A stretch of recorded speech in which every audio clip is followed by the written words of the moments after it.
All right, let's talk Breeding Lab for Photo Finish Live and how this can help you breed smarter and a little easier, help you make better decisions.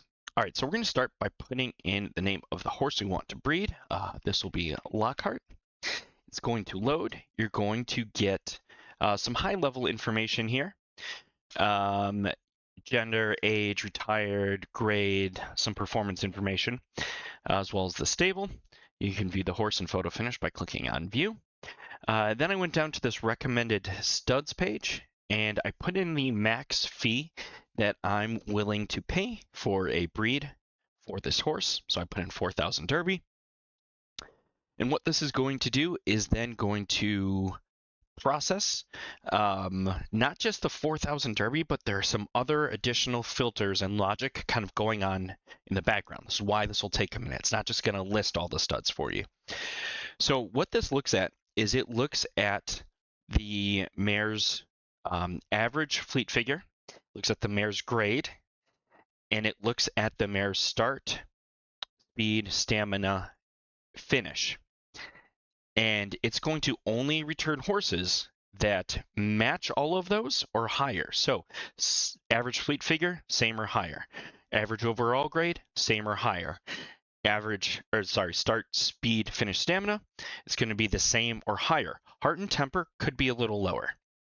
And kind of the goal behind this is to help you rank up and improve so that future generations, you're constantly growing and improving. It's going to return at most 100 studs, and it will also match the track preferences, so surface direction and condition. Now, when we see our list of studs, you can see the horse. Click the arrow to view in Photo Finish. You'll see the fee, the grade, start, speed, stamina, finish, heart, and temper. See the age, starts, win percent, podium percent, average fleet figure, best fleet figure, total earnings, foals, earnings per start, full median earnings per start, and elite full percent. We'll talk about these in a minute. So all these columns are all filterable. So if I really wanted to try and optimize for start, 2 clicks and it's already sorted for me. If I want to optimize by win rate of the stud, easily do so. Look at best fleet figure, pretty simple. Total earnings, the same. Then we have number of foals. So this number is the number of foals who have raced. It is not total number of offspring. So if they haven't raced, they will not be counted here. Full earnings per start looks at the earnings per start on a individual foal basis. It does not take all of the races run by the foals divided by how much they've earned, earnings over number of races. It looks at the individual foal level. I think this is a much better indicator of like offspring and breeding performance than just looking at the big number, which can be inflated, manipulated pretty easily. Then you're looking at the median earnings per start. So, so here's the average, here's kind of the median. You get an idea of how those things fall and are aligned. Now, this is kind of fun. This is the full elite full percent. So what this does is it looks at the full median earnings per start. It looks at that compared to all other foals of the same grade. So let's say there's a stud who has 10 S plus horses, 10 S horses. It's going to say, okay, let's look at all S plus first. And if 5 of those 10 S plus horses have earned 1,000, that's their median earnings per start, and that's kind of above that 75th percentile threshold, that's going to qualify as an elite foal. So anything below that does not qualify.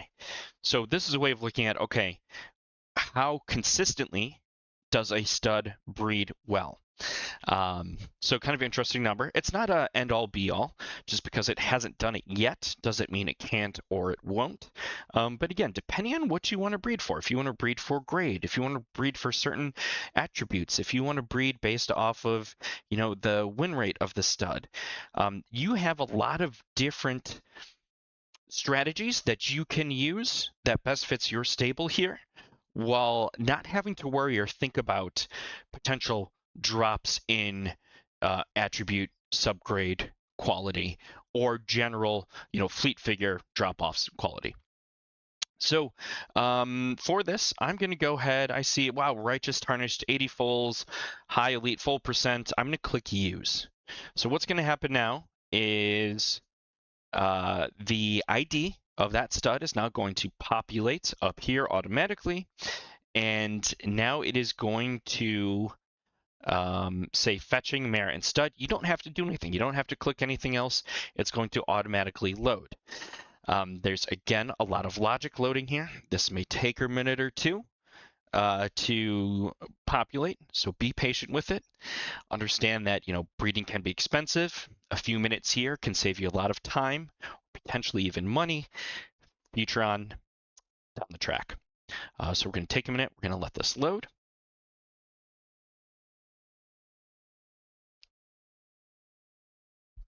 All right, now that this is loaded, I can see now the comparison between both the mare and the stud. Look at the age, grade, starts, how well they've performed, win percent, podium percent, fleet figure, best fleet figure, total earnings, and earnings per start.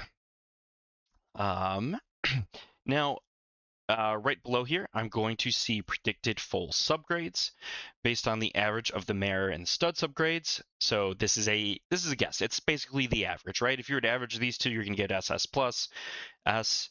So this gives you just like a high level idea of where things might fall. Now this next section, because I had loaded this earlier, loaded up immediately. This is probably my favorite part, these next two sections. This will tell you what distances, how many races the foals have run, and average fleet figure, win percent, podium percent, profit per race, and total profit. So looking at this combo now, I can say, wow, okay, potentially there could be something at 6 furlongs, because between both of their offspring, factors in both, there's a 24% win rate, 23.8, 24% win rate at 6, and 20% at 12. So something I might kind of consider if I were to breed this pair, where I might consider, starting my racing journey. Then I go down here to the subgrade distribution, all half siblings. This is kind of like a real life breeding report based off of the actual subgrade and grade distribution. So I look here, I see, wow, 52 out of 84 were S plus. Then, start is usually probably S plus or S. Speed is in this range. And then stamina kind of picks up a little bit. Finish drops off slightly. And then heart is pretty consistent, S plus, SS minus, and temper definitely lower. Now, another thing I can do is I can say, hey, I want to only show S grade. And again, I had this preloaded, so it's going to be very fast. You load it once, it'll load up again pretty quickly for you.